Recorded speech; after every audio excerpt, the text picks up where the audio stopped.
This video is for educational and infotainment purposes only. It is not intended to encourage or glorify the use of illegal drugs, violence, or criminal activity in any way. So it's October 28, 2023, and Mathew Perry's live-in assistant returns home from running a few errands. Not finding him inside, he goes out back only to discover the Friends star floating face down in a standalone jacuzzi at his Pacific Palisades home. He was dead. Was it suicide? Was it foul play? Natural causes? Well, the coroner's report says no. The culprit? Ketamine, a drug that was first synthesized in 1962 and approved for use in the United States in 1970. Originally used as an anesthetic, it would also find a firm foothold in veterinary medicine, and as with most drugs that have intoxicating effects, it would also find its way onto the recreational drug market and the streets, where it is primarily found in both powder and liquid form. Ketamine is often referred to as Special K, where users take it for the hallucinogenic and the dissociative effects. So, why in the hell was Mathew Perry on prescription ketamine the day he died? Well, you're about to find out. If you enjoyed today's episode, hit that like button for me. If you got something to say, you got a comment, put it in the comment sections below. I love a lively discussion with these videos. And if you haven't subscribed, what are you waiting for? Hit that subscribe button now. The most common comment that I get on my channel is, hey, Chandler Bing went to law school and got himself a true crime YouTube video, which I think is kind of funny because I am obviously better looking than Mathew Perry. But needless to say, I was shocked and saddened when my doppelganger was found dead from an apparent overdose of ketamine. Ketamine is not a well-known drug. It is sometimes called PCP's little brother and has been used mostly as an anesthetic and or a painkiller, with newer versions used to treat anxiety and depression. So what is ketamine and where did it come from? Well, in the 50s, anesthesiologists were using phencyclidine to anesthetize patients. You probably know phencyclidine by its recreational drug name, PCP, or angel dust. So yeah, doctors were putting people out with PCP. Problem was, it had the undesired effect of causing hallucinations with the patients. So the medical community, understanding that not everyone wanted to ride the lightning when they underwent routine surgery, they sought to develop a less potent alternative. Research commenced, and the winner was a substance known by the developmental code CI-581, later formally named ketamine, which was first synthesized in 1962 by Calvin Stevens, a professor of chemistry at Wayne State University. After promising preclinical research in animals, ketamine was tested on human prisoners in 1964, when it was then still ethical to do such things. The researchers wanted to call the state of ketamine intoxication dreaming, but developers rejected the notion and instead went with the recommendation of the wife of a pharmacologist working on the project and called it dissociative anesthesia. Following FDA approval in 1970, ketamine anesthesia was first administered to American soldiers in medical procedures during the Vietnam War. In the years that followed, ketamine would be used medicinally as an anesthetic and in other ways, including ketamine infusions for acute pain treatment in emergency departments, usually for those types of people who are nauseated by morphine and or are opioid treatment resistant.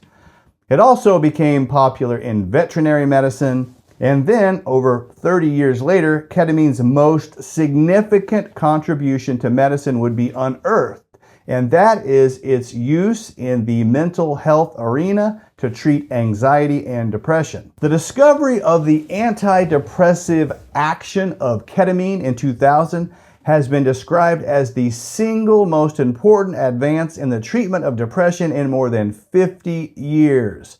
I won't get into the specifics because I don't really understand them, but in short, experts say that ketamine interacts with the receptors in the brain and has completely shifted the direction of antidepressant research and development. In this area, ketamine or S-ketamine, a slight derivative, can be administered by pill, by infusion therapy. There's even a nose spray called Spravato. I asked my wife, who is a doctor, if it's odd to administer a medicine of this nature through the nose, and she said, well, it's kind of like snorting cocaine. I guess you can get it in there any way you can get it in there. And as with most controlled substances that have intoxicating effects, some began to abuse the drug and use it recreationally because at sub-anesthetic doses, ketamine produces a dissociative state characterized by a sense of detachment from one's own physical body and the external world in what is known as depersonalization or derealization.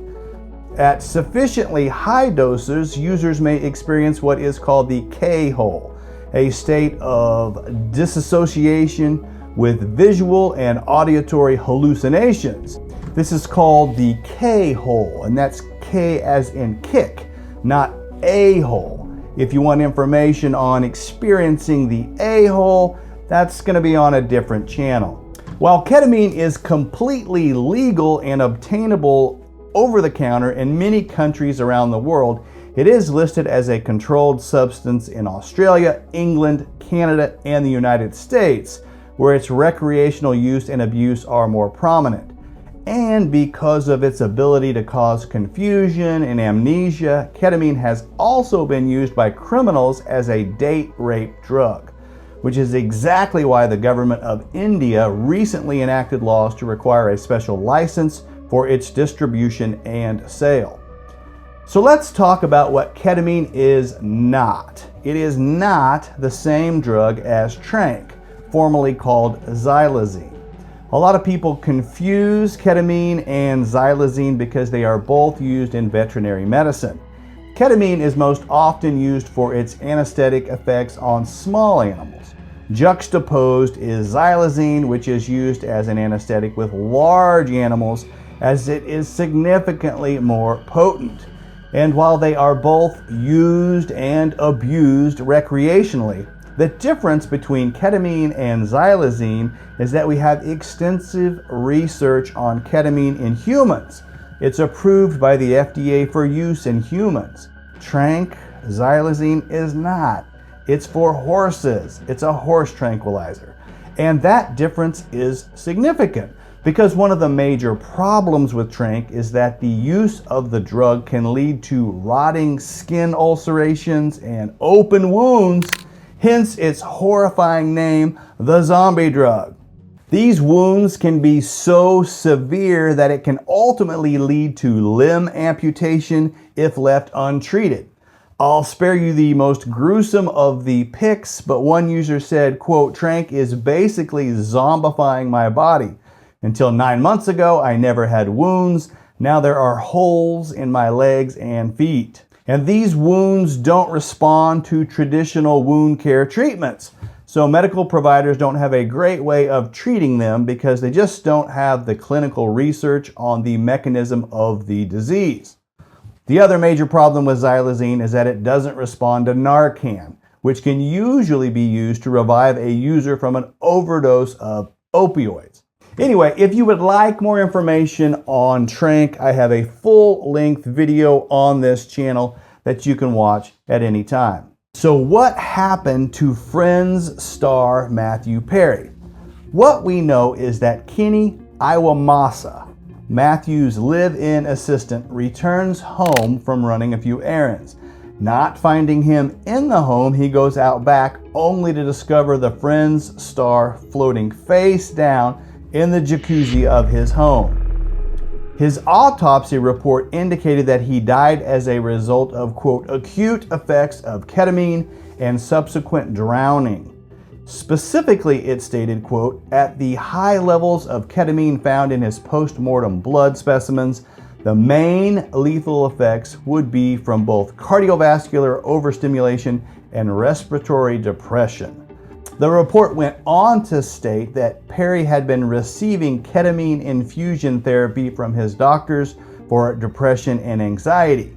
And while the death was ruled an accident, medical experts who reviewed the coroner's report stated that given the extremely high levels of ketamine in his system post-mortem and the length of time between his last prescribed ketamine infusion and date of death, he was almost assuredly also self-medicating with ketamine. It's unfortunate. He was a funny guy, and may he rest in peace. So that's the episode. If you want to learn more about ketamine, John C. Lilly, Marcia Moore, D.M. Turner, and David Woodard, among others, have all written extensively about their own experiences with ketamine. And ironically, just like Mathew Perry, D.M. Turner unfortunately drowned during his unsupervised experimentation with ketamine. That's all that I have for today. If you enjoyed the episode, hit that like button for me. If you got something to say, put it in the comment sections below. And if you haven't subscribed, please do so now. I hope you enjoyed this episode, and I hope you enjoy the channel. I'm Joshua Roberts, attorney at law, and you've been watching Lawyer Up.